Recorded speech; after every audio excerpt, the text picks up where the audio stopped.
অবশ্যই মেয়েরা বেশি সুখী, আনম্যারিড, সিঙ্গেল। বাংলাদেশের মোস্ট অফ দ্য মেয়েরাই ছেলেদের হয়তো বা টর্চারে রাখে। না, আমি সবাইকে ছেড়ে চলে আসছি। মেয়েরা বেশি ট্রাই করে ছেলেদের পকেট ফাঁকা করার। আসলে অনেস্টলি বলতে যেহেতু ট্রেডিশন সেহেতুই আসা হয়েছে, ওইরকমভাবে স্পেসিফিক কোনো বই কিনবো বা বইয়ের প্রতি আগ্রহ আছে ওই জন্য না। আসলে ছবি তুলবো, ঘুরবো, খাওয়া দাওয়া করবো, এই জন্যই। প্রেম তো আছেই জীবনে, আসবে যাবে। না, এখনো সেইভাবে সৌভাগ্য হয়নি যে প্রেমিককে সাথে নিয়ে আসবো। Unmarried, single. আসলে যে একজনকে ছেড়ে আরেকজনের কাছে যেতে পারে, আমি মনে করি সে বাকি আরো 10 জনের কাছে যেতে পারবে।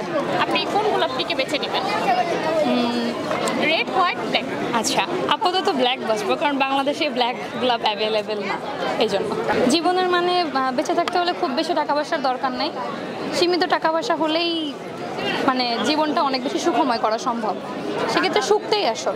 প্রেম ছাড়া ঠিক জানি না, তবে ভালোবাসা জীবনে থাকা দরকার। ভালোবাসা জীবনে না থাকলে আসলে জীবনের মূল্য কতটুকু এটা ফিল করা যায় না। আমার কাছে ভালোবাসার সংজ্ঞা হচ্ছে ভালোবাসার মানুষটাকে স্পেশাল ফিল করানো। যে যত বেশি স্পেশাল ফিল করাইতে পারবে, আমি মনে করি সে তাকে তত বেশি ভালোবাসে। অবশ্যই মেয়েরা বেশি সুখী, কারণ ছেলেরা মেয়েদেরকে সুখী রাখতে পছন্দ করে, আর ওইভাবে ইউজ টু মেয়েরা সুখী থাকতে পছন্দ করে। স্পেশাল মানুষটা লাইফে আসলে হয়তো বুঝতে পারবো। বাংলাদেশের মোস্ট অফ দ্য মেয়েরাই ছেলেদের হয়তো বা টর্চারে রাখে, হয়তো এই জন্যই, লাইক মেন্টালি। এরপরে অনেক দিকে আমরা দেখতে পারি যে দেখা যাচ্ছে এখনকার ট্রেন্ড মেয়েরা বেশি ট্রাই করে ছেলেদের পকেট ফাঁকা করার, এই জন্য হয়তো বা ছেলেরা একটু বেশি অসুখী। না, আমি সবাইকে ছেড়ে চলে আসছি, মনে হয়েছে বেটার না।